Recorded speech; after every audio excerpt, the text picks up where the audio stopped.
Isto chamas. Boas tardes. Imos comezar a segunda mesa redonda do día de hoxe, que xira sobre o mundo editorial da época evidentemente de Rosalía, de quen vai ser, non? O mundo editorial, de maneira que se pola mañá, hoxe pola mañá, se falaba de as edicións de Rosalía, hoxe imos ao mundo editorial.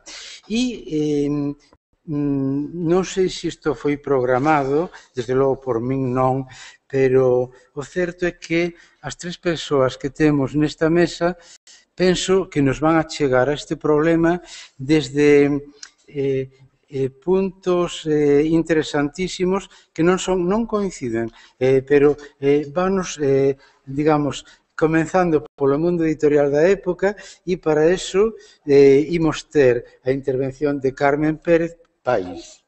Pais ou País? Pais, se non lle vi acento, graciñas. Que justamente nos vai levar o que son as editoriais no tempo de Rosalía. E vai nos poñer exemplos concretos. En sete sitios, non era iso? Mais ou menos. Entón, esta sería a primeira achega. Despois, pasamos, imos ao... Tamén seguimos no mesmo tempo, segunda metade do século XIX, e con Xurxo Martínez González, era así, non? Non, era con Santiago Díaz de Laxe, imos ao mundo editorial, pero pensando non exclusivamente en Rosalía, sino pensando en escritores e escritoras que nos coñecemos. Penso que é por aí como leva el programado.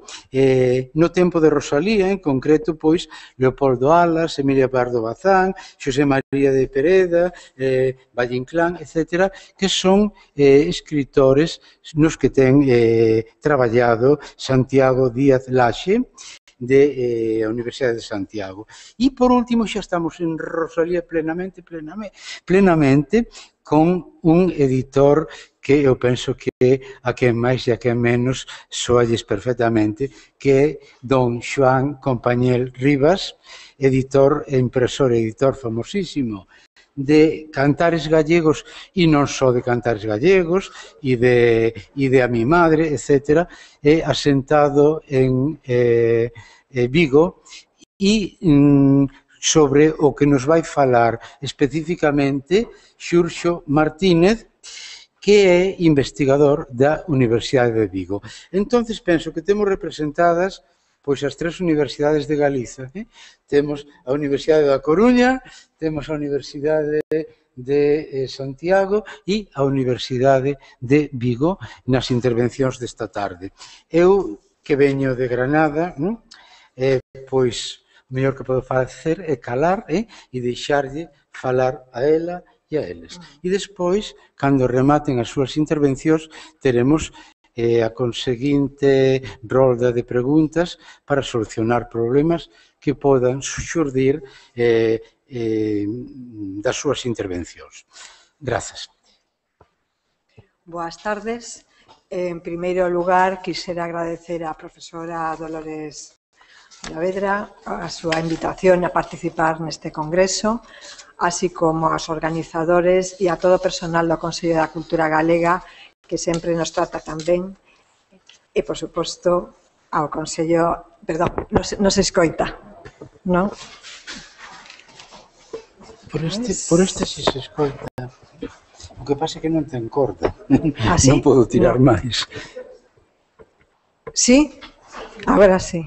Bueno, pois repito os agradecementos a Dolores Vilavedra, a todos o persoal que participa na organización do Congreso e ao Consello da Cultura Galega. A miña intervención pretende presentar unha visión global do que se publicaba na época de Rosalía. Para iso, eu consultei o catálogo colectivo do patrimonio bibliográfico e repasei máis ou menos cerca de 3.000 títulos para presentar esta visión. Unha visión que se basa nunha clasificación desenvolvida no seu momento para o estudio da edición de Ferrol. E por que facer esta visión global? Bueno, e centrada sobre todo en 7 grandes cidades de Galicia: Coruña, Ferrol, Lugo, Ourense, Pontevedra, Santiago e Vigo. E digo, por qué? Porque penso que trata de introducirse naqueles años. Que se imprimía? Que obras eran anunciadas na prensa, nas librerías, papelerías e nos catálogos dos libreiros? Sobre que novidades editoriales podía falar a xente? Había diferencias entre as publicacións das 7 cidades? E pois un intento de trasladarnos ao século XIX, pensando en as tertulias, a correspondencia, as charlas a pé de rúa.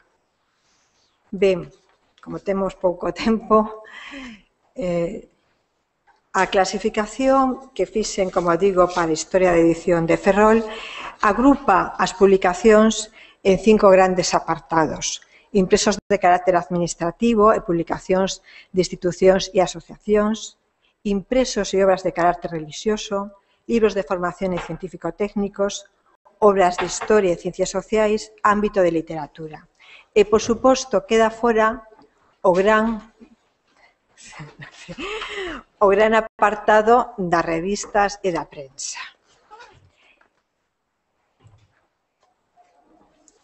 No primer grupo, impresos de carácter administrativo e publicacións de asociacións, incluímos unha serie de documentos como reales cédulas e constitucións, escrituras de contratas, presupostos, regulamentos, estatutos, memorias, leis, informes xurídicos, etc. E tamén aquí entrarían os boletíns oficiais. Es decir, estamos falando dun tipo de publicacións que hoxe chamaríamos publicación oficial. En gran medida non son libros, incluso son moitos deles contan con poucas páxinas, pero temos que pensar que para as imprentas foi moi necesaria a publicación, foi un bon mantemento el poder publicar este tipo de publicacións. En xeral, as cidades que ten un maior número de documentos deste tipo son aquelas en que existen institucións oficiais. E, por suposto, outro tipo de colectivos, sociedades, asociacións, etc. Desta maneira, podemos pensar que son as 4 provincias, as 4 capitais de provincias, as que poden ter un maior número de documentos deste tipo.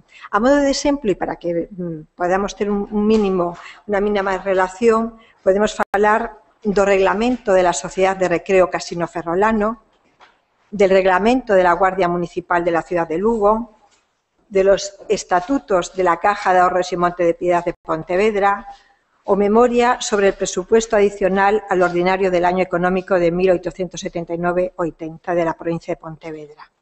Vemos que son un tipo de publicacións que nos van permitindo tamén coñecer os intersticios de unha sociedade e de unha cidade. De todas as cidades, sobresae a Coruña en este tipo de publicacións. E isto podemos pensar que bastante, non vou a decir, non sei se lóxico, porque está o Concello, a Diputación Provincial, a Real Audiencia de Galicia, están instituciones militares e, por suposto, hai tamén unha red moi importante de organizacións. Por lo tanto, podíamos decir que se corresponde co perfil da sociedade, desta cidade. E aquí teríamos, por exemplo, o reglamento para a Casa de la Misericordia de la Coruña, que ten a súa propia tipografía, reglamento orgánico de las carreras civiles de la Administración Pública, la Ley de 1849, Unidad de Pesas y Medidas por el Sistema Métrico Decimal, o, por ejemplo, memoria justificativa del proyecto de división judicial del territorio que comprende la Audiencia de La Coruña.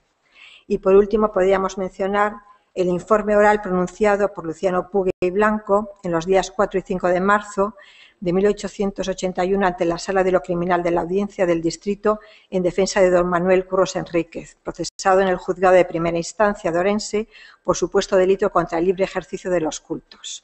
Como vemos, este tipo de documentos forenses se publicaban e eran coñecidos pola población. Por lo tanto, como vemos, creo que son un tipo de documentos que moitas veces non contamos cando falamos do mundo editorial, pero sí que nos proporciona unha visión diferente. E un aspecto interesante, a mi modo de ver, é Ferrol. Por que Ferrol? Porque está a presencia da Marina e unha institución que ten un alto grado de normalización e protocolización de todos os seus eventos, de tal maneira que va a dar ás imprentas de Ferrol pues, bastante traballo con todo tipo de impresos e formularios. Entre eles poderíamos citar as contratas para el suministro de los efectos necesarios para el completo armamento del crucero Navarra a favor de don Jacinto Lacazzi Rivas. Es decir, que las resoluciones dos contratos e os pliegos de condicións se publicaban. E, por lo tanto, temos, como digo, aquí unha visión interesante. Outro tipo de publicación, empiezo por los menos conocidos, son os impresos de carácter religioso. Aquí temos un amplísimo abano de tipo de documentos, novenas, cartas pastorais, catecismos, oracións, devocionarios, sermóns, etc. E obras de moral cristiana. Ocupan sempre, como o caso anterior, unha parcela maior ou menor na historia da imprenta de toda a localidade, aínda que hai diferencias importantes entre as localidades. Neste caso, onde pensamos que pode haber menos títulos é en A Coruña e en Vigo, mientras que os postos destacados os ocupan Santiago de Compostela e Lugo. Isto se pode explicar pola presencia das sedes eclesiásticas, en particular os obispados, os seminarios e tamén os colexios religiosos. Dos títulos neste apartado podemos falar do Catecismo do Padre Astete, publicado en Lugo por Soto Freire ou en Santiago por la imprenta de José María Paredes. E logo un sinfín de novenas das que hai moitísimas reimpresións, novena a la Seráfica Santa Teresa de Jesús, novena al Dulcísimo Director de las Almas San Francisco de Sales, novena del Santísimo Cristo de la Victoria, que se venera en la Iglesia Colegiata de la ciudad de Vigo, etc. É dicir, que repasando as publicacións de Santiago de Compostela, vemos unha enorme presencia de publicacións de carácter, como digo, religioso, que moitas veces poden ter poucas páxinas e outras, sin embargo, alcanzan maiores dimensións. Tamén habería que destacar, no caso deste tipo de publicacións, que con frecuencia, bueno, relativa frecuencia ou pouca frecuencia, ten ilustracións e grabados xilográficos, porque evidentemente é un complemento para entender a población o que se di nese tipo de publicacións.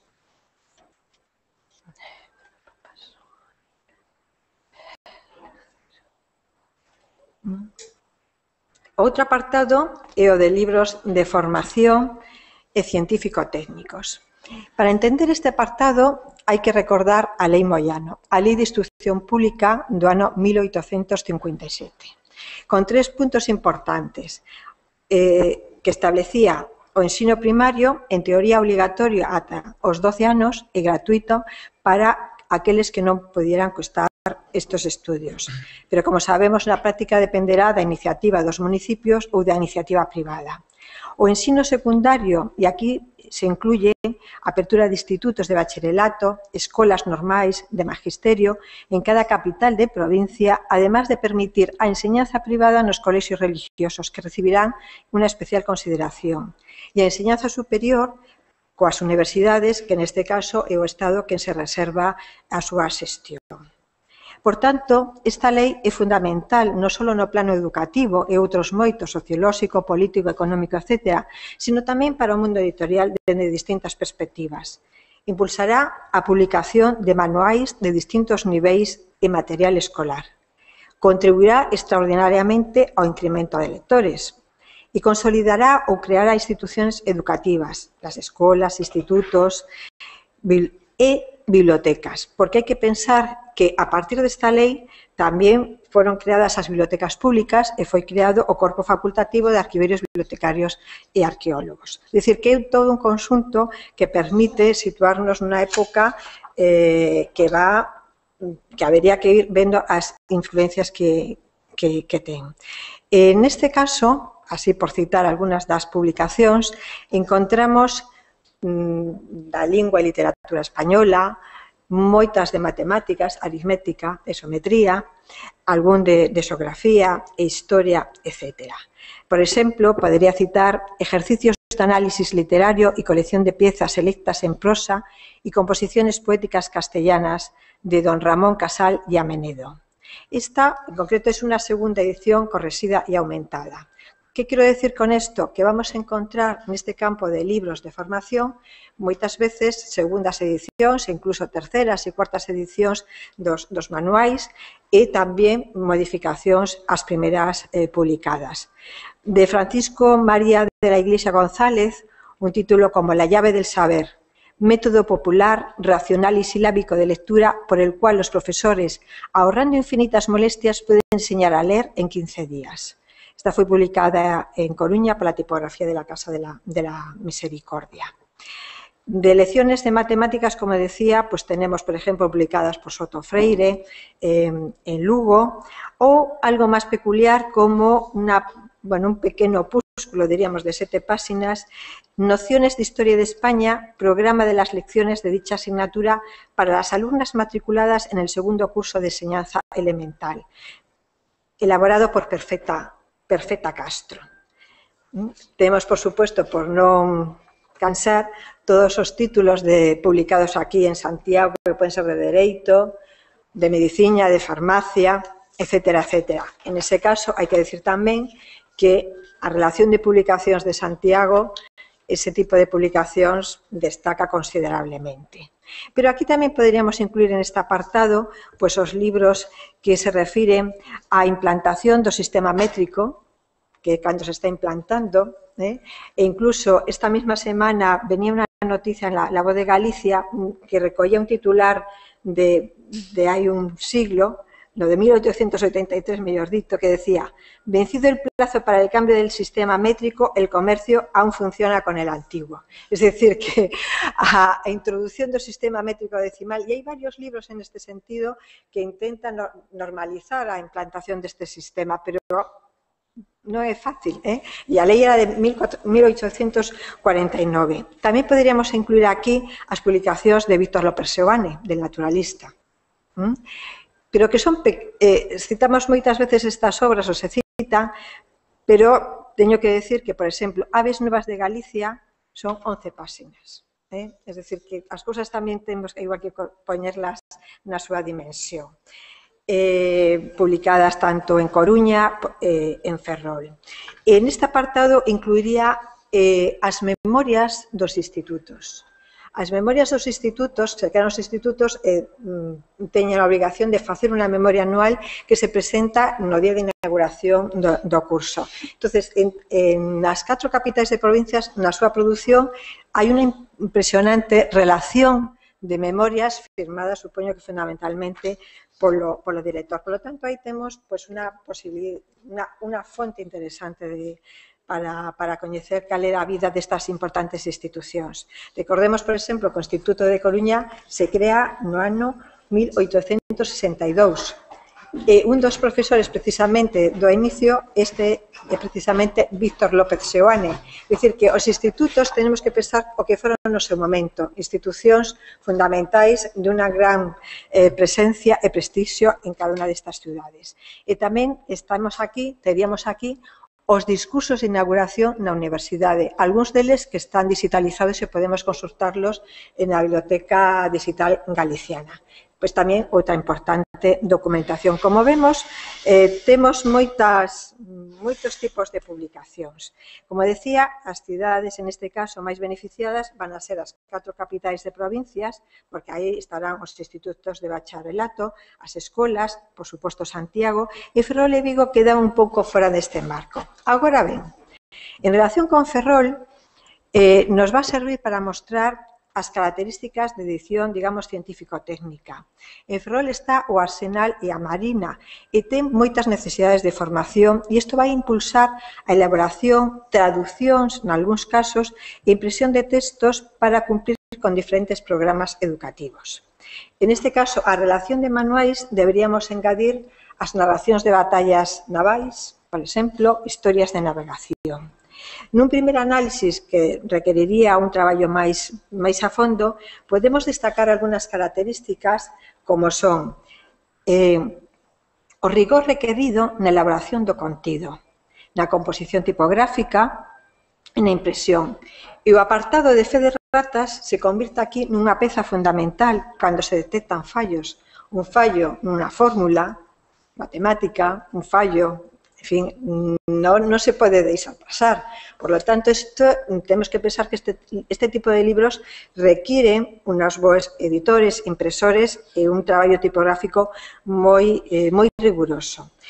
Teñen ilustracións e figuras que resultan imprescindibles para poder interpretar os textos e as podemos encontrar intercaladas nas páxinas, a veces ocupando por completo unha páxina ou todas situadas ao final, alguna incluso desplegable. É interesante incluso como identifican cada uno de los elementos das ilustracións, das pezas das máquinas, das pezas dos barcos, e incluso fan índices para remitir aos distintos conceptos que ten estos libros. Unha das obras máis destacadas é a de Andrés Avelino Comerma, Curso práctico de construcción naval, que ten 2 volumes e foi publicada por la imprenta del Eco Ferrolano correspondiente a don Francisco Suárez y García. Como decía, varios de estos programas se corresponden con los programas oficiales y se tienen que ajustar, evidentemente, a normativa.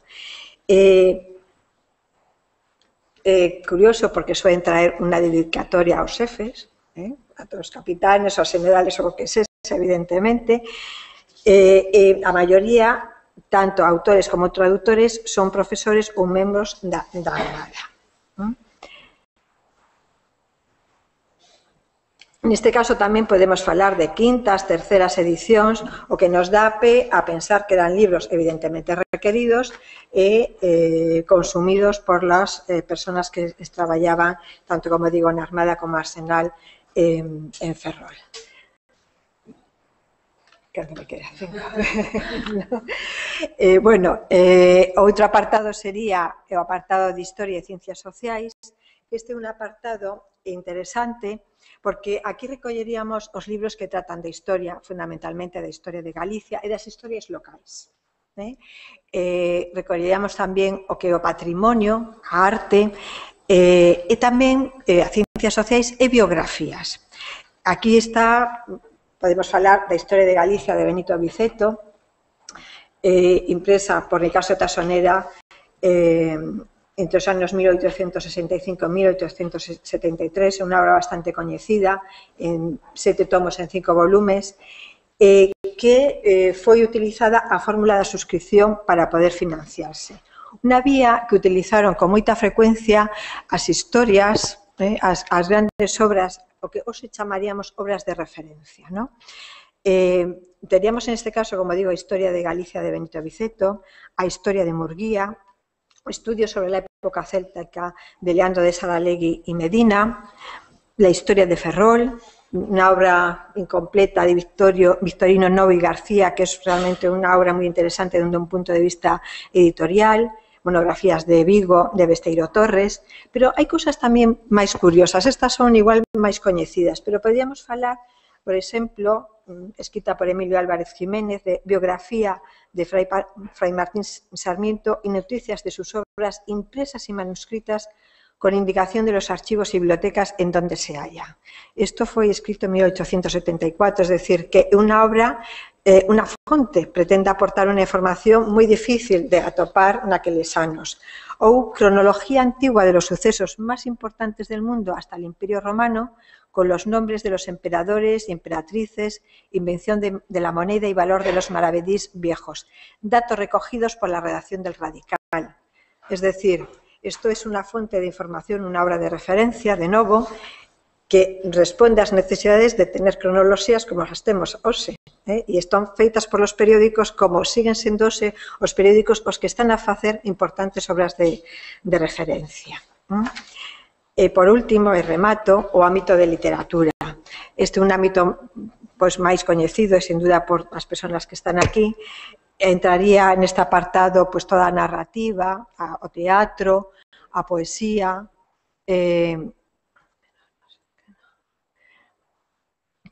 o teatro, a poesía, pero a zarzuela, a ópera, todo ese conxunto de comedias lírico-dramáticas que foron tan recorridas e tan frecuentes nestes anos. Este é un apartado en que podemos destacar aos autores locais como Francisco Suárez García, que escribiu voluminosas novelas, por exemplo, Los Demócratas ou El Ángel de la Libertad, novela original, máis de 900 páxinas, en 1863, incluso con láminas. Los Invasores, outra obra tamén impresionante en volumen de páxinas. Benito Viceto, El último Roade, con varias edicións, O sea, por lo tanto, tenemos autores locais que fixeron obras de gran volumen e outras con moitas edicións. Moitas traducións, fundamentalmente, do francés, Balzac, Alejandro Dumas, Alexandre Dumas, Dickens tamén aparece, e hai unha serie de autores moi coñecidos e outra prácticamente descoñecidos para nós, pero no seu momento tiveron unha gran sona. Este tipo de novelas, deste tipo de traducións, foron as que foron fundamentalmente distribuídas a través das entregas ou a través dos folletíns dos periódicos. De tal maneira que as encontramos en moitas bibliotecas, son publicacións moi modestas, na tipografía, no papel, bueno, e incluso é interesante saber que en outras cidades de España tamén se estaban publicando, porque era un tipo de publicación moi leído naquel momento. Por lo tanto, hai aquí un abanico moi interesante. Algunas das traduccións incluso figuran mulleres destas traduccións, poucas, pero alguna nos aparece por aí. Hai tamén unha obra de George Sand, etc. E, por suposto, habería que contar aquí as obras de Rosalía de Castro, que eu non vou a incidir en elas, porque para iso están outras persoas.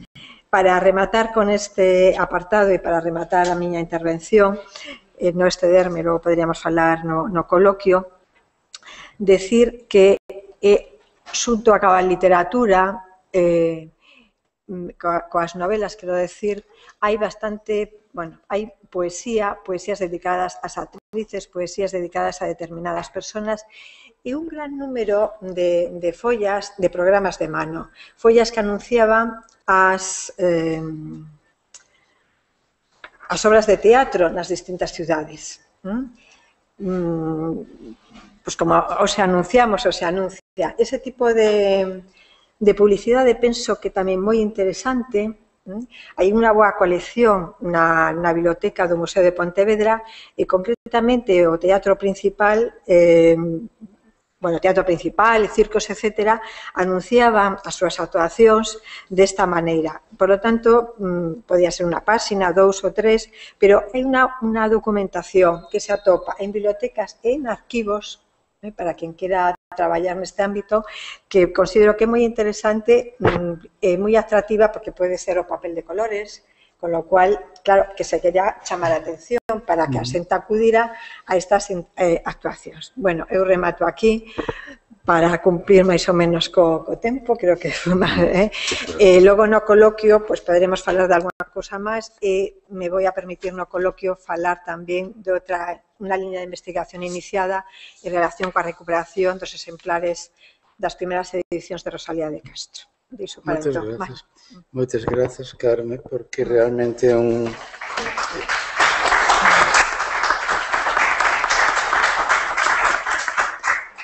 É un aspecto que moitas veces pasamos no silencio, non? O que se edita, que cousas se editan, ademais, dos libros as novelas, os libros de poesía, as obras de teatro, etc., e centrámonos, a xente que estudiamos a literatura, centrámonos neso só, pero que se editan tamén moitas máis cousas. E é interesantísimo ese catálogo, eu penso que moi ben presentado, moi ben feito, do que se edita, sobre todo, digamos, en Galiza, que foron as cidades as que recolliches. De maneira que de agradecercho, e eu, desde logo, quedo moi contento de terte escoitado. E pasamos, entón, a Santiago Díaz de Laxe, que xa penso que nos leva máis ao mundo da da literatura propiamente dita, non é? Ben, vamos a ver. OSM, sí. Ben, boas tardes. Grazas á xente que me convidou e grazas a vostedes por estar aquí hoxe, que ten bastante mérito. Polo día, digo. Eu empezaba cunha constatación que ao mellor non é a máis apropiada para esta mesa e era o xuízo de que non existen, e dicía que eu saiba, estudos específicos verbo da relación de Rosalía de Castro co mundo editorial do seu tempo. Se cadra, iniciativas como esta xa indican que sí que hai un traballo que se está a facer nesa dirección, entón podo cambiar un pouco ese xuízo inicial. O que eu dicía era que non existían, o mellor, traballos que analizaran o que eu chamo o traballo da escrita de Rosalía, seguindo a denominación que lle dá Alexandre Alonso Nogueira, nun traballo de aí xa case 15 anos. Non hai un análise dese traballo, sí, un pouco máis, a ver, así mellor, a ver, si se oe, vale, digo, non hai un análise do traballo da escrita fora do cotexo das variantes textuais dos poemas dos que se coñecen os manuscritos ou dos que se publicaron varias versións. Tampouco hai, é a liña un pouco na que creo que se inscreven varias investigacións das que se falou hoxe aquí, se a falar dentro dun momento, estudos concretos sobre os editores da obra de Rosalía. Falta coñecemento, creo eu, sobre as iniciativas de Alejandro Chao e tamén, pero en menor medida, sobre Juan Compañel. Eu o que vou plantexar son algunhas propostas para poñer en situación a Rosalía, en situación, como dicía Sartre, hai xa moitos anos, dende un punto de vista que ao mellor é como de persoa que ven a chegarse a Rosalía desde fora, pero desde cerca. É dizer, persoa que ten unha perspectiva sobre o século XIX, pero non estritamente de rosalianista, e creo que, como me invitaron un pouco por ese motivo, vou intentar cinguirme o cargo que se me asigna. Eu creo que hai unha característica que é importante sinalar, que é a persistencia dun certo biografismo nos estudos rosalianos, que explica moitas veces que as cuestións editoriais se plantexen a través da relación de Rosalía con Murguía e do carácter e a natureza desa relación. Si el era máis afouto e máis afeito a tratar con editores e el era máis partidaria de manter a súa actividade na intimidade, etc. etc.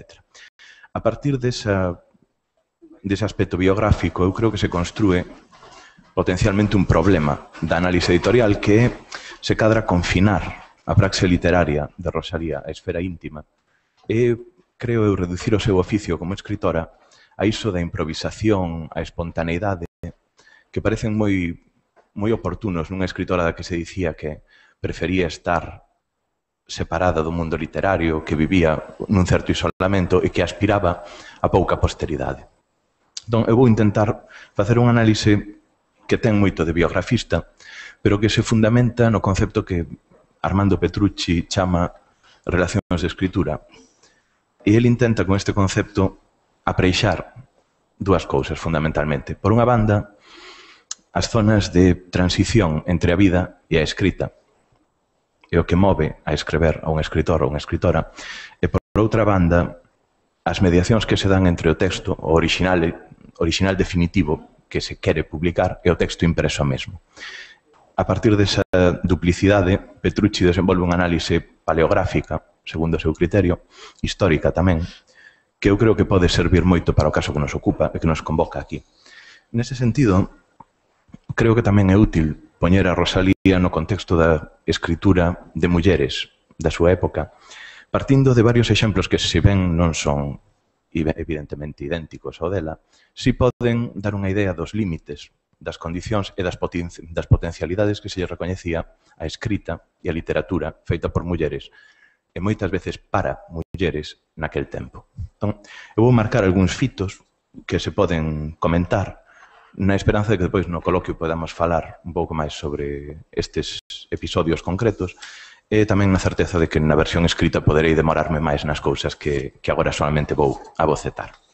Ben, eu querería empezar co primeiro fito bibliográfico, a publicación de La Flor, que é un feito sorprendente dende un punto de vista bibliográfico, creo eu, por un motivo moi simple, e é que non era corrente nese momento que unha escritora con vocación de ser escritora pública, profesional en certa medida, debutara directamente cun libro. O máis frecuente era que estas escritoras aproveitasen as moitas canles dispoñíveis para publicar algún poema ou algunha prosa e facer un nome un pouco. E depois pasar ao libro, se había ocasión. O problema é que tamén existía, no caso de edición privada, digamos, un número importante de libros de señoritas da boa sociedade que reunían os seus poemas aí sí, e que facían o seu libriño, que regalaban, e que circulaba un pouco dentro do círculo dos seus contactos, dos seus amigos, da súa familia tamén. Entón, o libro de Rosalía é un pouco ambiguo, nese sentido non sei moi ben se de entrada se pode escrever directamente algunha das dúas categorías, pero habería que estudarlo a fondo. Como non sabemos tampouco ben quen é o editor dese volume, sabemos que o imprime un tal M. González, pero non creo que exista unha grande información ao respecto del. Habería que estudar quen é responsable último de edición, quen lle busca o impresor ou quen pon en contacto a Rosalía con este impresor e que tiraxe se fixo, probablemente cales eran as condicións do contrato e máis ou menos como se difundiu ou distribuiu a obra, porque tampouco diso sabemos nada. O que se sabe é que algo debeu correr en Madrid, ese libriño pequeno, e algúns exemplares deberon chegar, sen dúbida, a Galicia, tamén por unha lectura biográfica moi suxerente que fai Machado da Rosa, de que a publicación de La Flor poida ter algo que ver no tráxico suicidio de Aurelio Aguirre, que está de máis de moda estes días, porque se vai publicar un libro descoñecido del. Ben, aparece aí xa o problema da vivencia e da edición. Non sabemos moi ben como inscribir o intento desta escritora na edición convencional e comercial do seu tempo. É dizer que non é tan clara a categoría de edición comercial e de edición privada, que eu querería un pouco suspender con vistas a facer algunha proposta despois. Segunda cuestión, a publicación de Líders. Outro texto que se relaciona tamén por motivos un pouco novelescos, sin a menor connotación pexorativa, coa morte de Aurelio Aguirre, porque varios autores ten suxerido que poida ser un pouco posterior ao suicidio de Aguirre, que por iso o enlevo vehemente do texto que ten unha certa dimensión tráxica e tamén un carácter moi declarativo, moi asertivo, que pon a Rosalía en situación de falar dun evento tráxico sin querer mencionalo.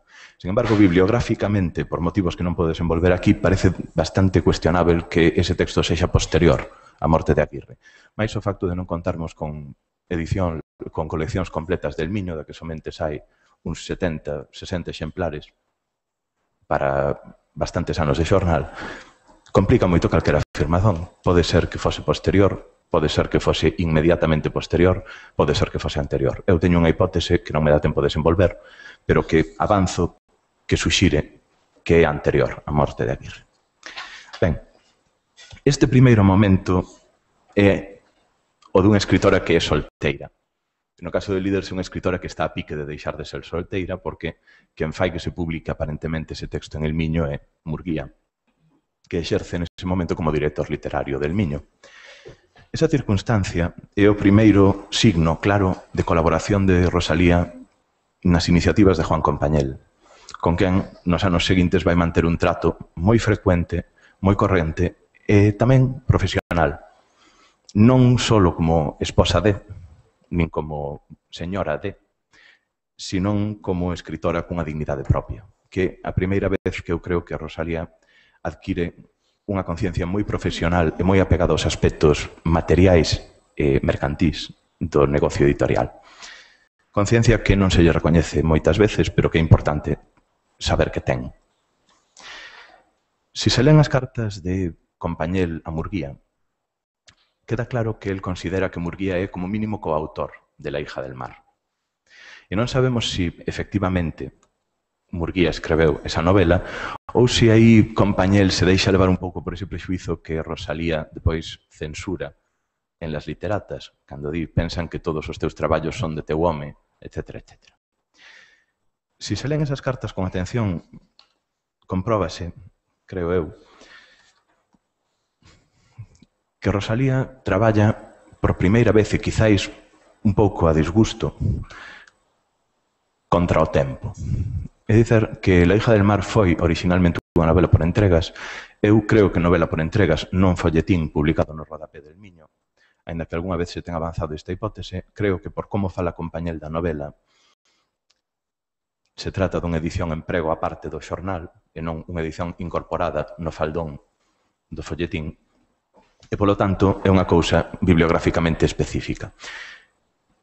Se se len esas cartas, digo, verase que o principal problema de Compañel é a dificultade para conseguir original.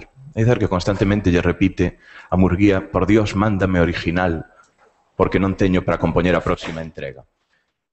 Unha das cousas que ocorren aquí, e é o primeiro síntoma que augura o que está por vir na relación editorial dominante en Rosalía, é evidencia de que ela non está afeita e probablemente non quere resignarse a escrever dentro deses prazos. Posiblemente unha escritora que se sente máis cómoda fora da restricción de tempo e de extensión, posiblemente tamén. Isto son cousas que se deben argumentar máis demoradamente, depois haberá ocasión, quizáis. Outra cousa que Compañela avanza constantemente é o problema de que os subscritores da obra empezan a desconfiar. Cando van polas 10 entregas da novela, nunha carta, Compañel dille a Murguía: os subscritores empezan a rumorear que non vai haber novela, que vai ser moito máis longa do previsto, que non se vai acabar e que, din, só queren pagar as entregas que xa están publicadas e repartidas. Dice, no pagan máis que las 10 entregas ofrecidas. Ben, ese compromiso previo implicaba unha serie de rituais que na edición por entregas eran fundamentalmente o respecto da regularidade e da periodicidade. O editor que incumpría estas condicións, o autor que as incumpría, en xeral perdía o seu nome e o descrédito diante dos subscriptores era potencialmente unha merma grande para futuros negocios que provocaba unha grande desconfianza no público. O que é curioso tamén é que o Compañel espera que os autores ou a autora da novela escriban regularmente e con certa periodicidade, e que poidan cumplir o plan previsto sin maiores dificultades. Aquí parece que se confirma que eles están a escribir a novela, ou que Rosalía está a escribir a novela, non só a publicala ou a corrixila, pero a dúbida que hai sempre é se esa demora se debe a unha corrección depois de ter o original máis ou menos rematado, ou se se debe, máis ben, ás presas da redacción mesma. Ben, este é o primeiro fito importante na relación de Castro cos editores que eu quero mencionar, a relación con Compañel. A segunda, saltando os anos madrileños, vai ser outra novela, entendendo que o sector da poesía será mellor estudado por Xurxo Martínez, que é El caballero de las botas azules, que ten varias características peculiares. Se recordan vostedes a edición de La hija del mar, a edición primeira, verán que na portada aparece como editor a librería de Carlos Ballí Beller en Madrid e non Juan Compañel en Vigo.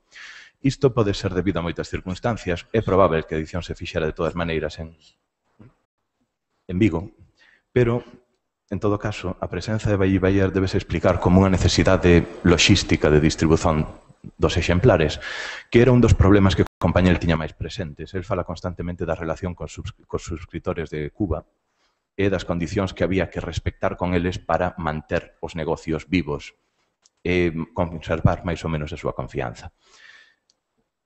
O motivo desta escolla dun libreiro como distribuidor da obra é evidente. Ballí Beller era o principal importador de libros estranxeiros en España e, ademais, era quen publicaba o catálogo periódico da súa librería, que era un obxecto casi de culto entre coleccionistas e, ademais, circulaba entre os distribuidores en outros países para saber que se movía na literatura española e que se podía encargar para importar, por exemplo, a América.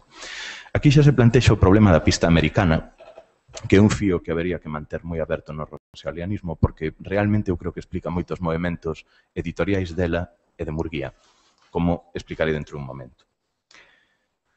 Cando empeza a colaborar con Soto Freire, Soto Freire ten dúas características. A primeira é estar disposto a negociar a edición da obra de Murguía da Historia de Galicia, e a segunda é a de ter unha idea moi concreta de proxectar as súas edicións cara a América. De feito, é o primeiro editor galego que saca un almanaque especificamente destinado aos galegos de ultramar, que se titula, se non me equivoco, El Reino de Galicia, almanaque destinado a nuestros hermanos de ultramar.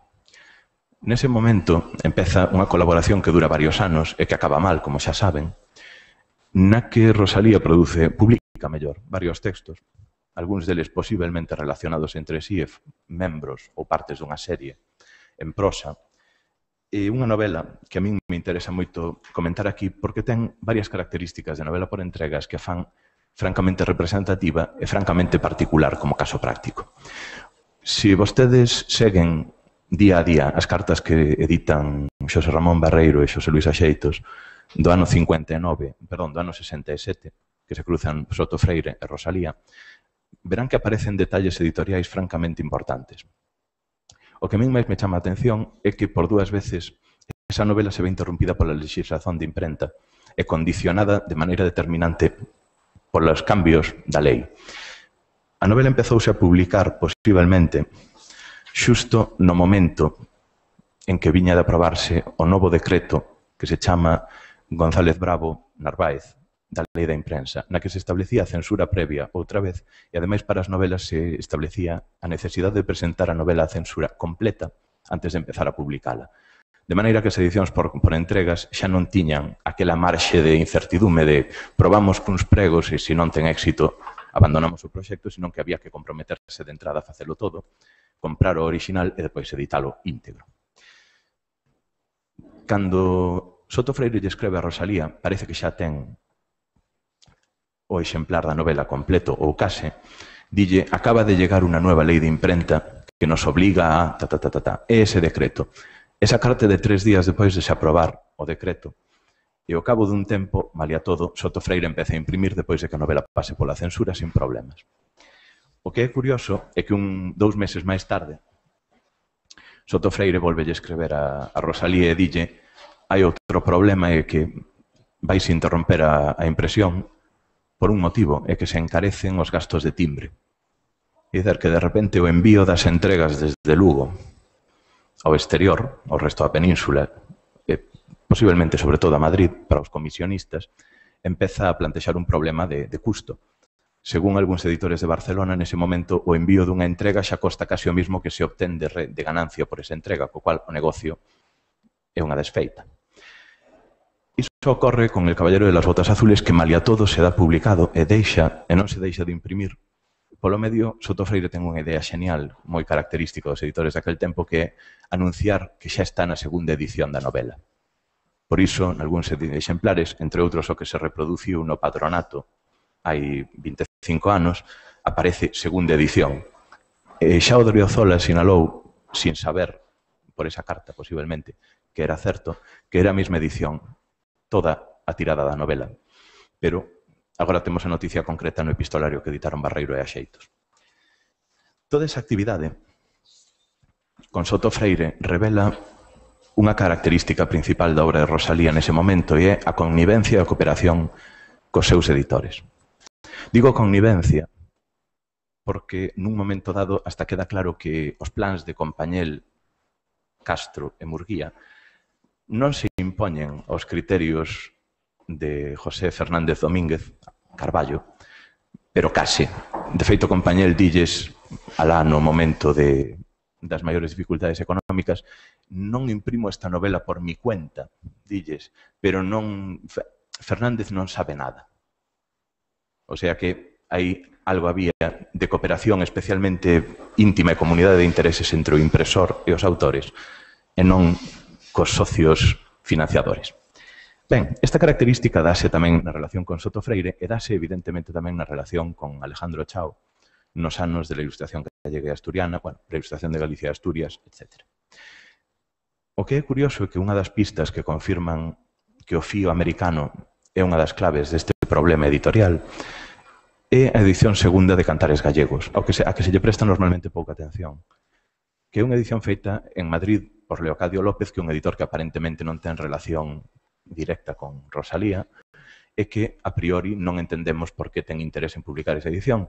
E o motivo é, novamente, que ese editor é un dos comisionistas máis importantes nos negocios con América Latina.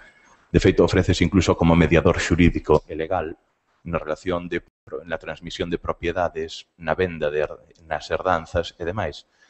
E sostén que el ten relación seguida con todos os países de América, incluídos os Estados Unidos e con Filipinas.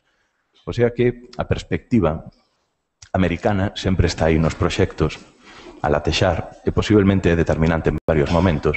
E hai un segundo fío que evoco solo para rematar, cumplindo máis ou menos o meu tempo, que é o fío do negocio librario, no que nin Leocadio López, nin Molla e Plaza, que son os editores o primeiro da segunda edición de Cantares, e os segundos da edición del Primer Loco, que é unha edición un pouco inexplicável polo feito de que se trata dunha editorial centrada sobre todo na medicina, eses dous editores, ou eses tres editores, según se miren, son en realidade antigos libreiros de vello que se movían no circuito do libro de ocasión, no que seguramente coincidiron en algún negocio con Murguía.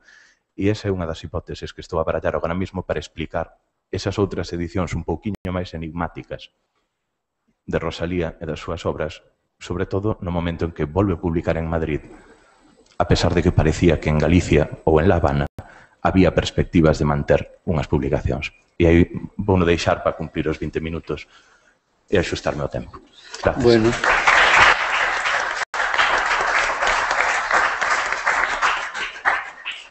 Bueno, moitas grazas, Santiago, por esta exposición tan interesante e que deixa moitas preguntas no aire. Que bueno, a ver se despois hai. Pero en cualquier caso, importantísima, sen dúbida alguna. E vamos xa con Juan Compañel, que estamos agardando todos como editor máis coñecido dende Rosalía de Castro e do que vai falar Xurxo Martínez.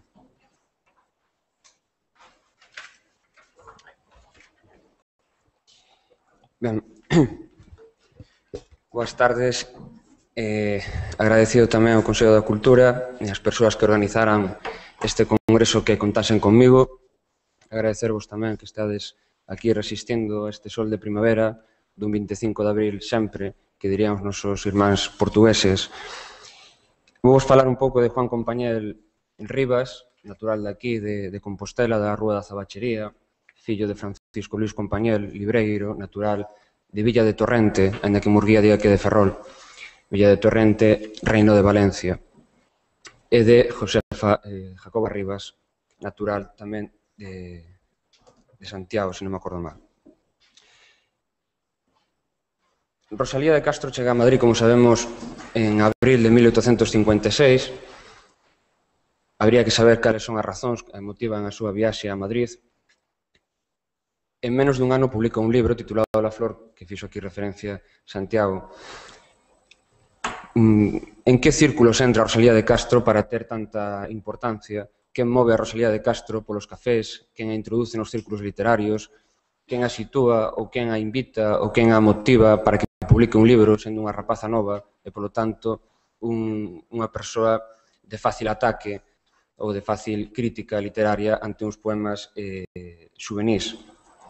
E aquí xa cito unhas primeiras persoas que considero fundamental, que vai despois ir ligando a Compañel, que é Eduardo Chao Fernández, como sabedes, ministro da Primeira República, federalista, republicano, dirixente do Partido Demócrata, un humanista tardío, un home ilustrado, sabía de botánica, de ciencia, de meteoroloxía, de xornalismo, e que vai ser, para mí, a persoa que promova ou que protexa a Rosalía de Castro en Madrid.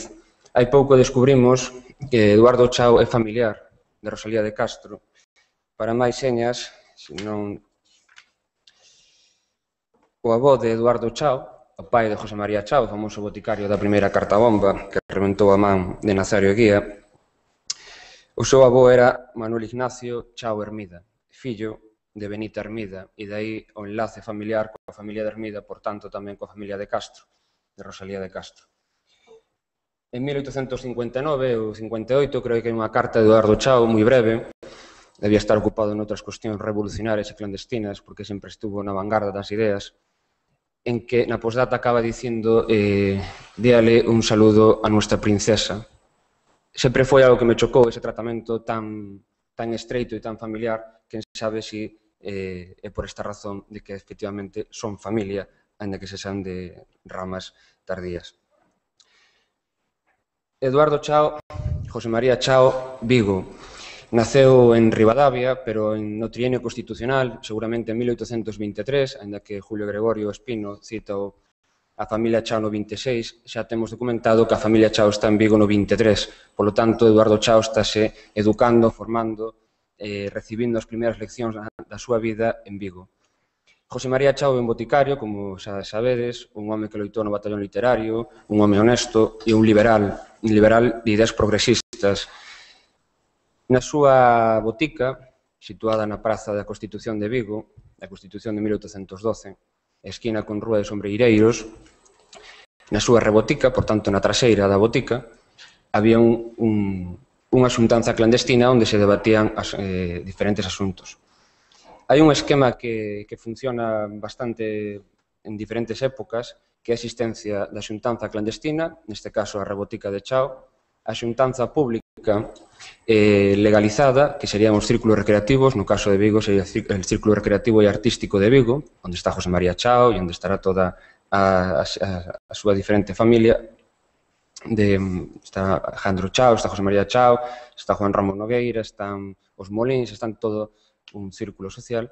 E logo está o seguinte paso, que é a expansión das ideas na esfera pública, o debate das ideas e a expansión das ideas, a lectura dos xornais en público, os temas que se teñen que analizar, que se teñen que debater, e que neste caso sería la oliva, que é o motivo da miña tese doutoral, porque eu chego a Rosalía a través da oliva, non chego a través de outra razón.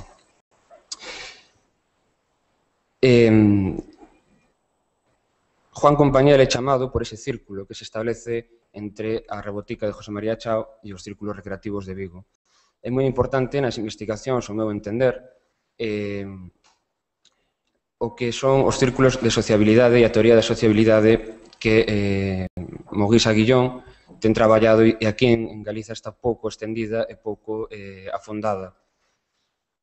Hai que buscar como son as fórmulas de relación social, cales son os seus axentes, cales son os seus motivos para integrarse, porque despois descubrimos cousas tan curiosas como ao final, que é un deses xornais que recuperan un pensamento provincialista e que está cimentando as líneas e os paradigmas estéticos e culturais do Rexurdimento, é un proxecto familiar. Juan Compañel, casado con Emilia Chao, redactor impresor. Alejandro Chao Fernández, redactor xefe de La Oliva.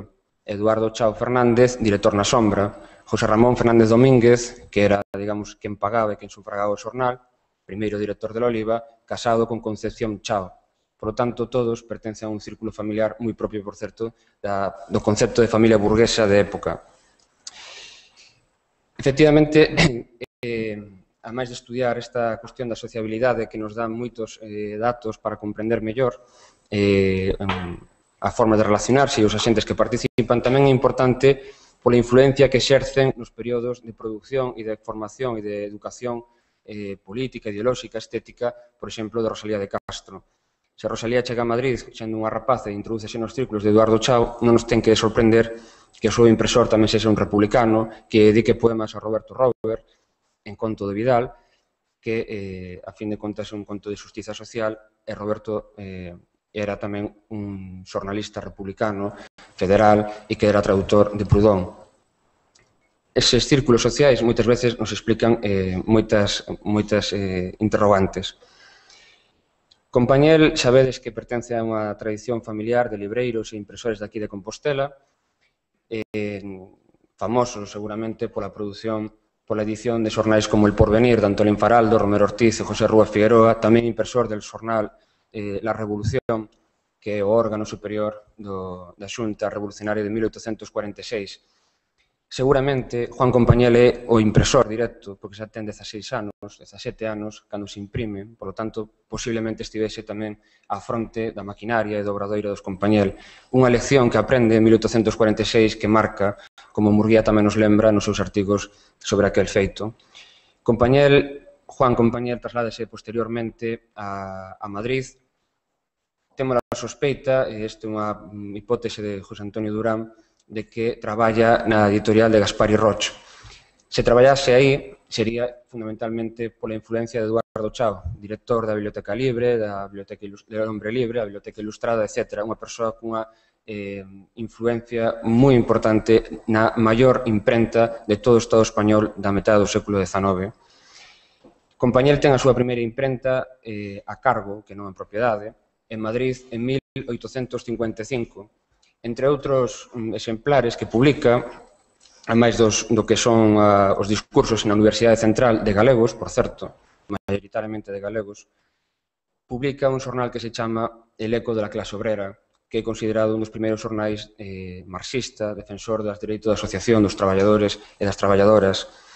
Edita, por exemplo, un manifesto que dos traballadores teceláns de Barcelona trasladan ás Cortes en 1855 para reclamar precisamente o dereito a asociarse despois das coñecidas folgas de Barcelona, que son coñecidas tamén como as primeiras grandes folgas ou folga xeral que se realizan. Por lo tanto, Compañel está tamén imprimindo obras de Pi Margall, é dicir, os revolucionarios máis radicais, a esquerda máis radical está sendo impresa en 1855, como digo, por Juan Compañel. O Círculo Vigués de José María Chao, de Alejandro Chao, etc. Alejandro xa é do Círculo de Compañel en Madrid.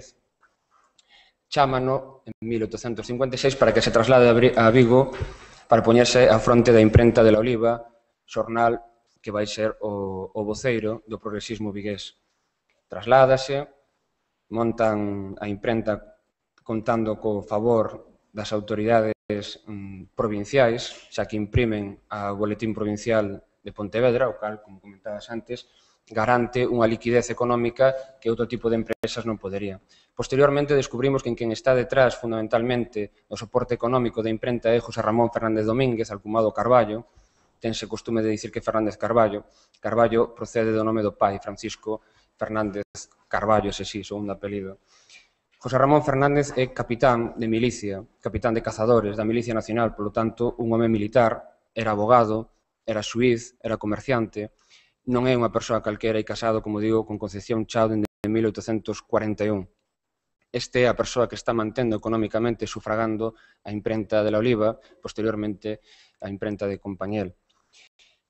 Cando se publican Cantares Gallegos, alguén ten que poñer os cartos para manter ese risco editorial, como di Murguía nos Precursores, algo así como el editor non se quiso arriesgar máis de la cuenta, cando fala de Rosalía. Bueno, sí que arriscou, claro que arrisca Juan Compañel, pero Juan Compañel arrisca porque sabemos que, ainda que fose unha obra de suscripción, moitos suscriptores apuntábanse, pero despois non facían os pagos. Entón, o editor ten que ter ese dato en conta, e Compañel, fundador do Banco de Vigo, por certo, que non se sabe, pois era un home que nas finanzas sabía moverse e sabía facer contas e tonto non era.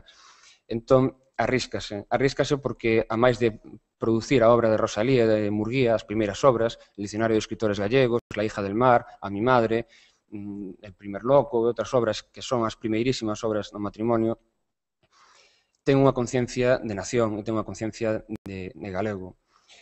Juan Compañel, cando asume a dirección de La Oliva, un dos subtítulos que aparecen é Periódico de Galicia.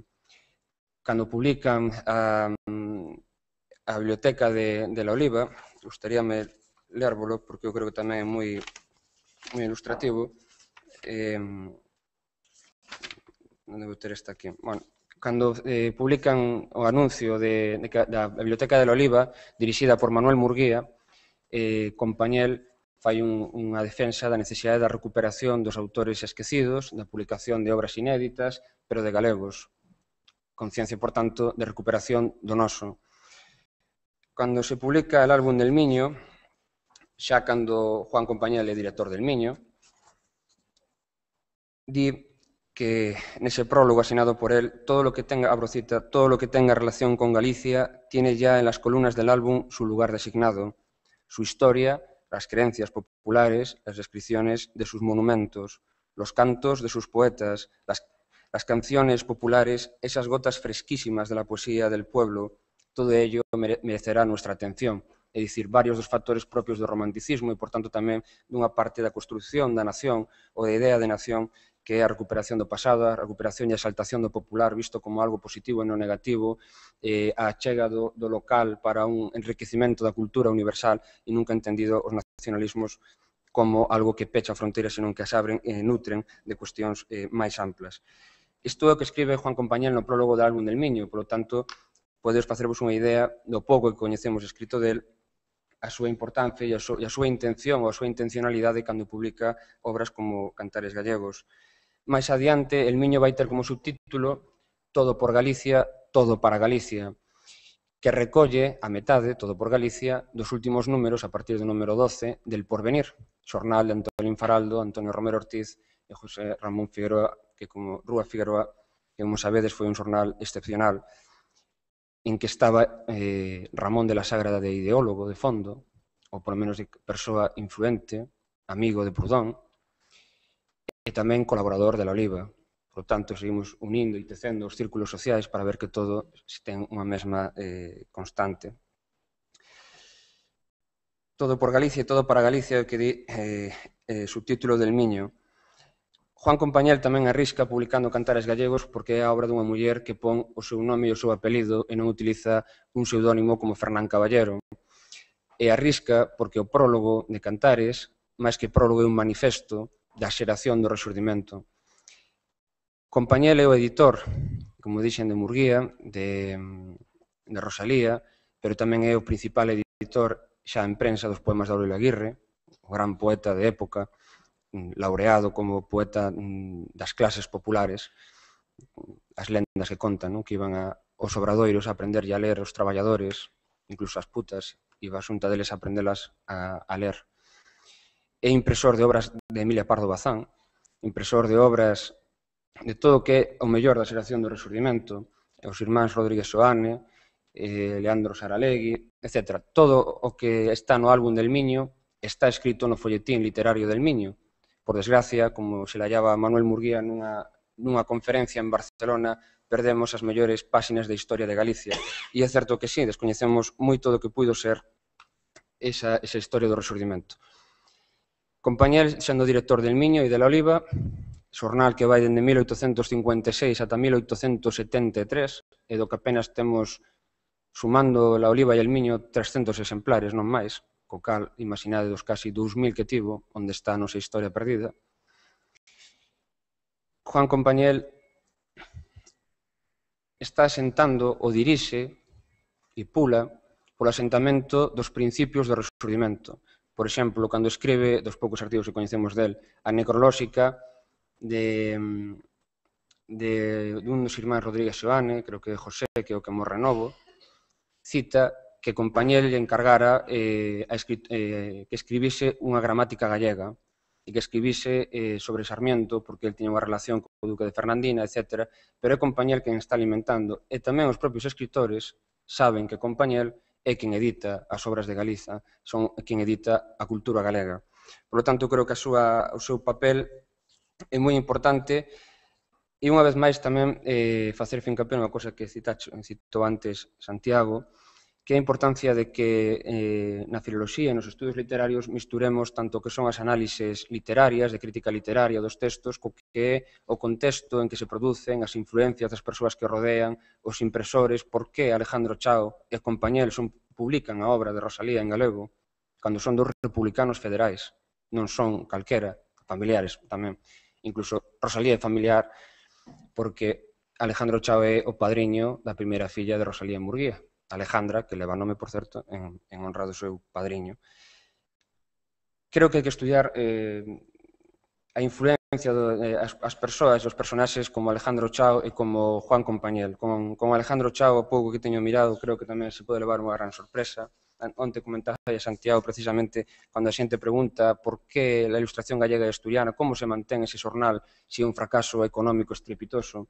Ben, pois unha explicación a mellor moi doada é a razón de que Alejandro Chao está casado con Josefa Sedano de Betancourt, non sei se neta ou filla do alcalde da Habana e un dos homes máis ricos da illa, co cal cartos non debía ter problemas, aparte de todo tipo de impresións de documentación oficial, administrativa, etc.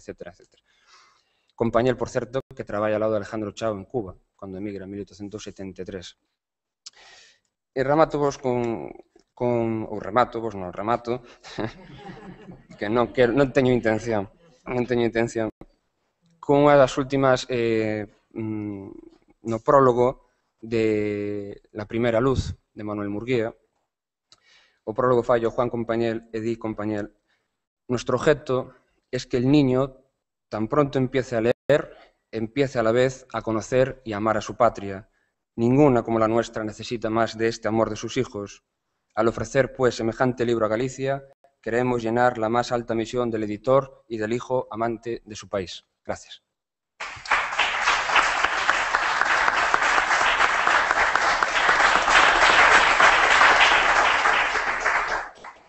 Bueno, pois xa coñecemos un pouco mellor a Juan Compañel. A mí ainda me quedan moitas dúbidas sobre este home. Por exemplo, a xenreira tan tremenda que lle tiña a Rosalía. Non a tragaba.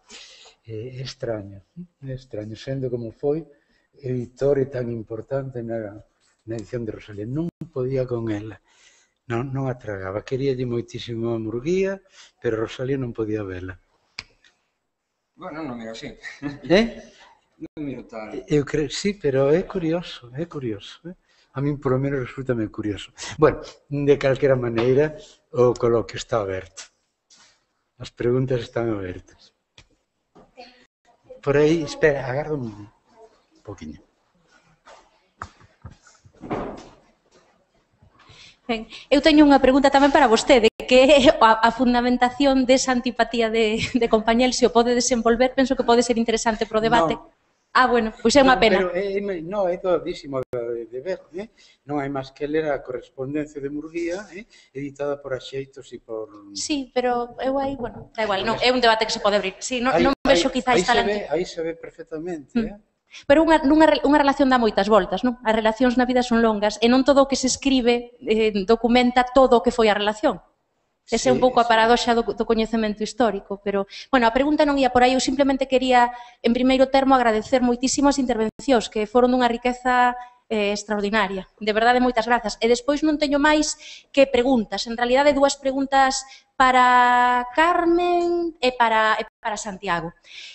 Para Carmen, tería que ver coa recepción do mundo da literatura anglófona na literatura da época do XIX, porque eu andaba rastrexando un pouco a influencia que puidera haber en Rosalía de escritura de orixe de procedencia, vamos a dicir, inglesa, ben fose en traducción mediada, porque no fondo Gala Murguía, da Real Academia Galega, hai, por exemplo, algún libro de poesía do XIX, non vin narrativa, entón a mención a Dickens resultame moi interesante, e era por se rastrexara pois algún autor ou autora de procedencia anglófona nesas procuras. Eu te recomendaría que utilizaras o catálogo, O propio catálogo, sí, catálogo colectivo de patrimonio bibliográfico, porque aí hai moitísima información. Isto está todo tomado dese catálogo. A Dickens, quero recordar que teño solo unha referencia, pero está aí Carlos Dickens, además, que era como se falaban, se traducía, ¿no? Penso que hai moito menos anglófono que francés. Sí, moitísimo menos. Incluso algo polaco, pero vamos, moito menos. Pero esta é unha base bastante interesante para localizarlo, porque, se non recordo mal, se pode buscar por lingua ou por autores, se estás buscando autores concretos. Claro, en ese tipo de buscas o problema é decir, cantos autores vas a buscar? Claro, entonces, pues hai que ir limitando, porque eu tamén con Rosalía empecé e logo tuve que ir...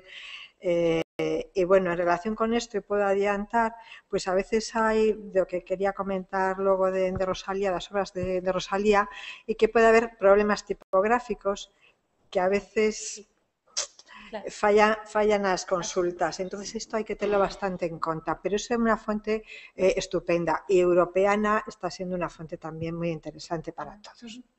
E logo fascinante a cuestión tamén das traductoras. Sí. Non mencionaches ningunha, pero mellor por satisfacer esa curiosidade, non sei se tiñas algún nome por aí ou se non... Bueno, aparte, si tería que buscarlo, pero podemos falar despois.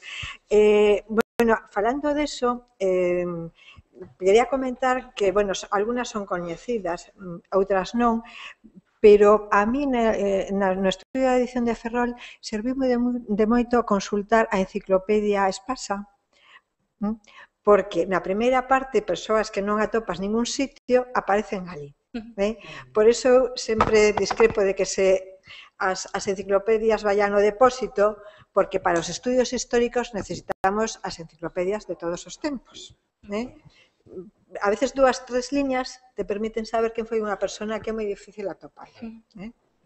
Pero bueno, logo se queres falamos que esteño por aquí. Gracias pola intervención. En canto a Santiago, a ver, a cuestión esta de por que en Gaspar y Roch, que efectivamente o catálogo é de medicina, aparece el primer loco. Perdón, Molla y Plaza, quería decir Molla y Plaza. Aparece aí el primer loco. E quizáis, non sei, é unha pista, un indicio, unha posibilidade, habería que ter en conta a incorporación nesa novela de un discurso subxacente que ten moito que ver coa frenoloxía, coa patoloxía do cerebro, é dicir, nas primeiras descripcións realmente da novela hai unha serie de denominacións que teñen que ver ademais coa linguaxe médica, coa linguaxe científica da época.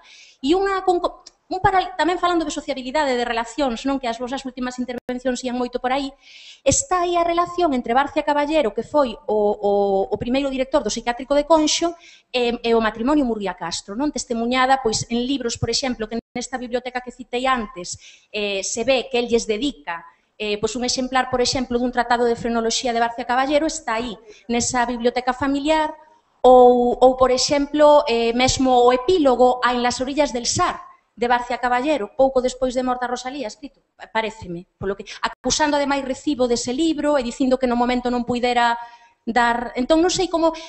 A pregunta era, porque había unha pregunta, se realmente nese catálogo non hai ningunha obra de ficción. Esa sería a primeira pregunta. E logo, como ves este diálogo crítico coa medicina do tempo, non? Que sí que no fondo na novela se establece, ainda que dunha maneira elíptica, pero está aí. Son varias preguntas. Primeira parte. Molla y Plaza, editores de medicina. Aí hai un problema, que en realidade xa nese momento hai unha oferta editorial de narrativa pseudocientífica ou paracientífica máis ampla, e eu non estou seguro de que o discurso subxacente científico, frenoloxía, tamén psiquiatría incipiente, e hixiene social, como se chamaba daquela, a presenza que teñen en el primer loco, no meu criterio, como lector, é máis reducida do que noutras novelas dese tempo. Ou sea, se outras novelas case contemporáneas se publican en editoras convencionais, a priori vai haber que buscar algún tipo de relación de outro tipo, algunha relación diferente, creo eu. A miña hipótese vai máis polo lado de contactos persoais. Ademais, hai unha característica común a varias edicións que cura Murguía de obras da súa dona, e é a característica que sempre se move con editores que manexan un volume de cartos moi importante. E, ademais, Molla y Plaza son un editorial que está a pique de desaparecer no momento que sacan el primer loco. Estos son todo datos que aparecen nas investigacións de Jean-François Botrel sobre os libreiros en España. E realmente eu empezo a ver unha constante nesa maneira de se mover no entorno editorial que habería que estudiar máis a fondo porque creo que ten algunha clave. Depois, última parte da pregunta, non me acordo xa cual era. Barcia Caballero e a súa presenza. Eu recordo que na primeira xornada do Congreso Mirta Suquet falou de varios artigos de Barcia Caballero como fonte máis ou menos directa de determinados parágrafos del primer loco. Non estou seguro de que a relación sexa tan biunívoca. Eu creo que o interese que pode haber pola parte de Murguía e de Rosalía no tema científico da psiquiatría tal pode ser máis dunha banda máis vivencial e doutra banda posiblemente máis amplo. O que non sei é canto se pode documentar esta afirmación a partir dos libros deles que se conservan. Pero digamos, pensando na impresión xeral que eu teño, eu diría que é un interese máis amplo que inmediato e derivado directamente de Barcia Caballero. É, digamos, a miña hipótese de partida. María Pilar. Sí. Xurxo Martínez apuntaba, coido que no final, unha suxestión ou suxerencia, coido que moi positiva, de que non se filoloxice a literatura e de que a análise ou a crítica ou os estudos literarios teñan en conta realidades materiais que acompañan a publicación do libro, que é fundamental, efectivamente, para a propia existencia do obxecto libro que despois se analiza. Que eu recorde, o primeiro traballo académico que tivo en conta estes aspectos foi a tese de doutoramento de Francisco Rodríguez, desta Universidade de Santiago de Compostela, en 1988, editada en libro o mesmo ano. Non por azar se titula Análise sociolóxica da obra de Rosalía de Castro. E hai apontamentos, por suposto, claro, como non, en Carballo Calero, en Bouza Brei, en fin, en varios máis. Agora, centrándomonos en cantares gallegos, aí é moi curioso podermos documentar como a edición, a maior parte da edición, foi realizada grazas ao prepagamento, a suscripción previa. Non coñecemos o número dos suscriptores, tal vez coincidan co número e nome dos que si coñecemos da historia, do primeiro volume da Historia de Murguía, editada 2 anos despois, en 1865. Aí hai alrededor de 200, de todo o país, por certo. É unha procedencia moi variada. Non sabemos con exactitude, no caso, efectivamente, dos que foron de cantares gallegos, mas si sabemos que se puxeron á venda moi poucos exemplares. E que o prezo, eu tentei e non conseguín establecer unha escala aproximada do valor consonte co prezo, que me parece que é moi caro, porque eran 16 reais para Galiza e 30 reais para Cuba. Son un prezo altísimo. Entón, a comparativa que fixen foi con outros prezos que en correspondencia manexa a propia autora, de gastos, por exemplo, na Coruña, naquela viaxe de volta de Madrid, ou algúns outros. Pero, claro, había que saber, e eu xa non o dei conseguido, o índice de inflación, por exemplo, é dizer, o que con toda exactitude eran 16 reais 4 pesetas. Aquela altura en comparanza con toda unha serie de bens e servizos. Eu iso non pode, se supoño que con tempo que se pode tamén facer. Pero, en todo caso, claro, é consonte isto coa afirmación da propia Rosalía no prólogo de Follas Novas, cando fala de que foi un libro que despertou entusiasmo, ou que foi moi ben acollido por uns poucos entusiastas e demais, e despois xa, sobre todo, na emigración. Mais todo, Murguía, claro, informa repetidamente das cautelas de Juan Compañel, verbo da edición do libro e de como do risco que supuña, non? De maneira que estamos nun nacemento que ten moito de, ou que ten bastante de aventureiro. E despois, a respecto de outro apontamento que fixeches, moi interesante tamén, de todo, de como hai claramente un círculo ideolóxico moi definido, e tamén de autoprotección, ou vamos, mellor dito, de protección mutua. Claro, pero eu penso que aí hai que introducir a forza o factor masón, non? Ou filo masón. Por tanto, aí xa estaríamos ante un mandamento, non únicamente ante, porque aí non son, eu concordo plenamente, un republicano federal é un republicano federal e Rosalía de Castro é outra cousa. Non quero dizer nada de abstracción. Rosalía de Castro morre coa patria galega na súa boca. A patria galega. E aí, a diferenza de Murguía, a diferenza de Curros, a diferenza de Pondal, ela é inequívoca até o fin dos seus días. Nada de patria chica e patria... Non. Aí non hai, o de Rosalía é rectilíneo como o azul da nosa bandeira, que diría Castelao, non? Ben, pero entón, dentro dese conxunto, onde hai todas estas diferenciacións, mas eu penso que hai o factor, claro, masónico, ou filo masónico, que é fundamental, sin que eso exclúa o machismo ou o sexismo, porque Andrés Pociña falaba de Compañel, non? Que non tiña nada de bon, que non ollaba nada ben para Rosalía, pero un caso aínda igual, máis aínda meirande, é o de Biceto, porque ás veces é que parece que hai ciúmes profundos e directos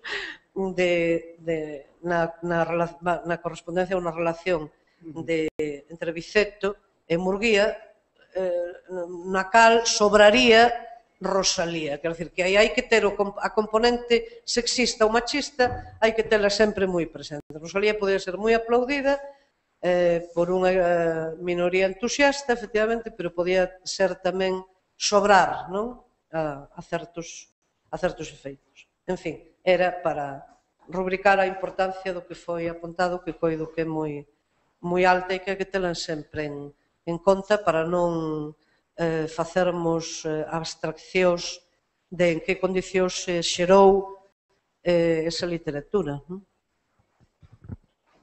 Queres contestar de algo, María Pilar? Non, agradecer que comparta a exposición. Na publicación de Cantares, nas cartas de Murguía e na correspondencia de Murguía, comenta Murguía, non creo que Compañel que lle di de que non sei se José María Paz en Ourense que lle pide máis libros de Cantares porque se están vendendo máis dos que pensaban, non? E dicir, pero tamén Compañel tiña o stock ali preparado para repartir, porque eu creo que houve moita xente que dixo, sí, bótate adiante, pero despois xa che pagaremos, e non debe ser así. De aí que inicialmente mellor o golpe mediático de Rosalía como obra galega, de muller, tal, no seu momento, nese mes, non foi tan rotundo como penso que ao cabo dun par de meses, camiño dun ano, foi. Eu creo que debe funcionar. Claro, estudiar a masonería, había que preguntar, e creo que Andrés Balín, o gran experto da masonería, ou alguén que ande na masonería, que eu non vou ser, porque é moi difícil, efectivamente, como funcionaban aqueles círculos, pero creo que nese boom posterior de Cantares gallegos ten que funcionar os círculos sociais. E os círculos sociais, penso, fundamentalmente con a conciencia de Galiza, e onde el Miño, eu teño esta tese, tiro barro para casa porque fago a tese sobre isto, doi unha importancia mellor sobredimensionada, pero creo que sí, porque el Miño ao final funciona como voceiro do Resurdimento, é dicir, os escritores de Ferrol, os escritores de Lugo, de Ourense, de Santiago, de Pontevedra, de Vigo, todos escriben no Resurdimento. Entón, que a través del Miño funcionase tamén como unha especie de fórmula organizativa onde todo o mundo xiraba arredor. Aí había unha... Gracias. Además de felicitar a los tres intervinientes, tenía una pregunta o quizá una precisión que puede relativizar un dato que dio Xurxo Martínez González a propósito de la plantilla de quienes publicaron, a quienes publicó Compañel. Entre otros nombres salió ahí el nombre de la inevitable, doña Emilia. Y claro, no sé si tienes el dato ahí de qué libro y en qué fecha es el que publica Compañel de doña Emilia, que no era doña entonces. O título non sei, creo que tiña, a ver se me acordo, non sei se eu vou liar con outra obra, pero creo que era El Castillo de... Castillo de la Fada. Sí, pois este. ¿Y la fecha? Debe ser 1860 e longo, 68, 60... No, mucho antes. 1800, no recuerdo ahora mismo si 64 o 65, cuando esa doña tiene 14, 13, 15 años. Quiero decir, evidentemente, no hay duda, en el catálogo de Compañel está Emilia Pardo Bazán, pero hay que decir que lo que está en ese catálogo es lo primero que escribe, que es un poema narrativo muy mediano, una muchacha de 14 años, probablemente sea un libro que su padre, don José Pardo Bazán, que tenía mucho dinero, le dijo a Compañel, haga usted el favor de imprimir estos versos de mi niña, que está muy bien. Claro, es cierto, pero quiero decir que cuando hagamos el catálogo de los editados por Compañel, digamos, aunque Doña Emilia llena mucho, quizá ahí no convenga porque realmente no tiene ninguna importancia. Es un pequeño folleto, una leyenda en verso, repito, muy mediocre. Realmente lo primero que publicó, y es una cosa de una niña que le ha editado a su papá.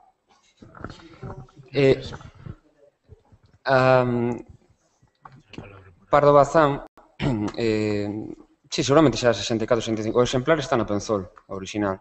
Entón aí podese consultar exactamente o ano. Tamén o hai. Claro, o pai de Pardo Bazán, José Pardo Bazán, outra vez os estudios dos círculos sociais, e a sociabilidade está casado con Amalia Rúa Figueroa. Por tanto, irmá de algúns dos amigos comuns de Compañel. Ainda que fosen uns versos, un verso juvenil ou do que o pai dixolle públicame isto, non evitaría a sospeita de que de vez en cando Pardo Bazán enviase algo a escribir al Miño.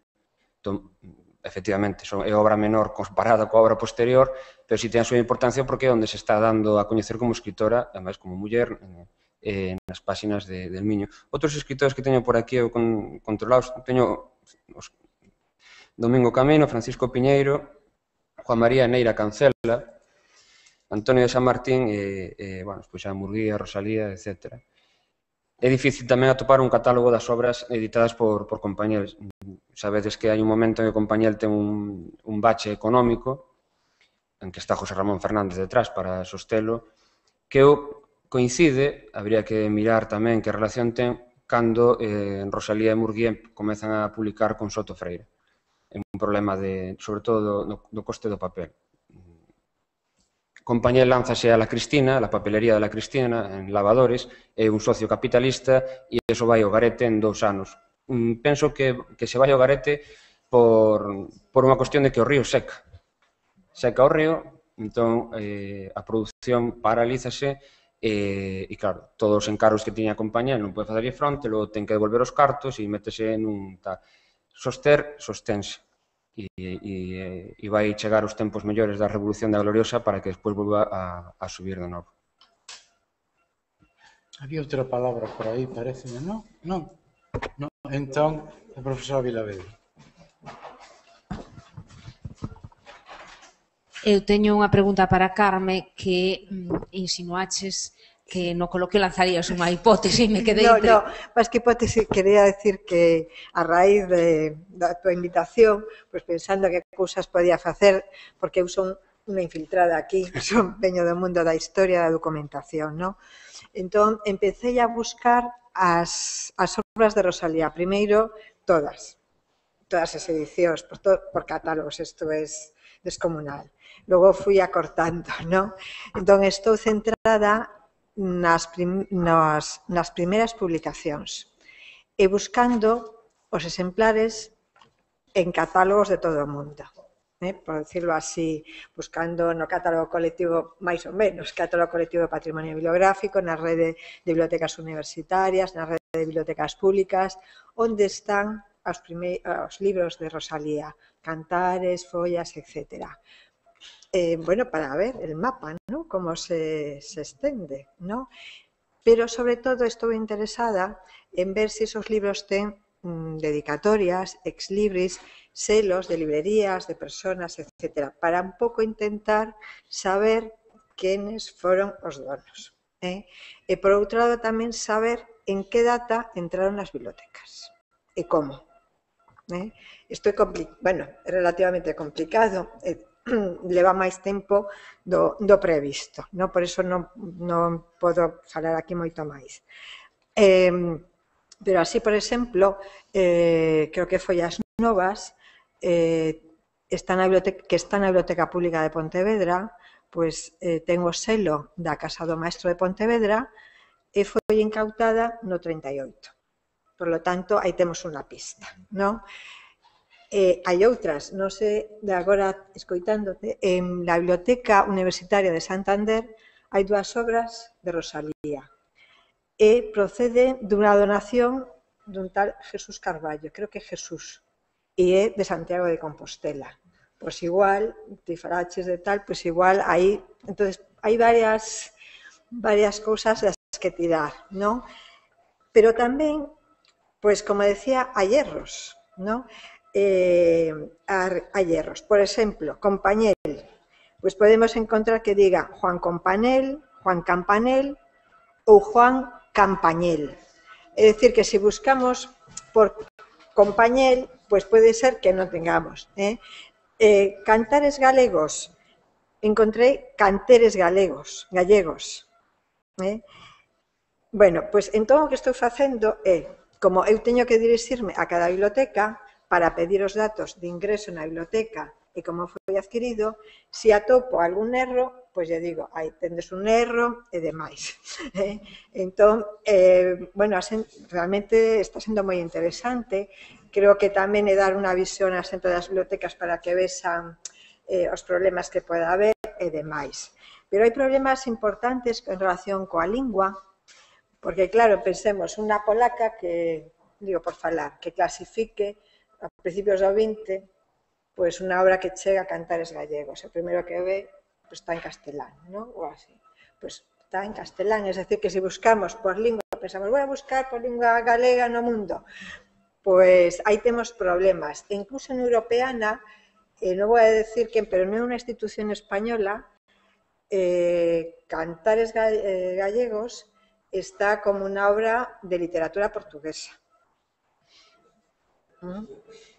E así podo seguir.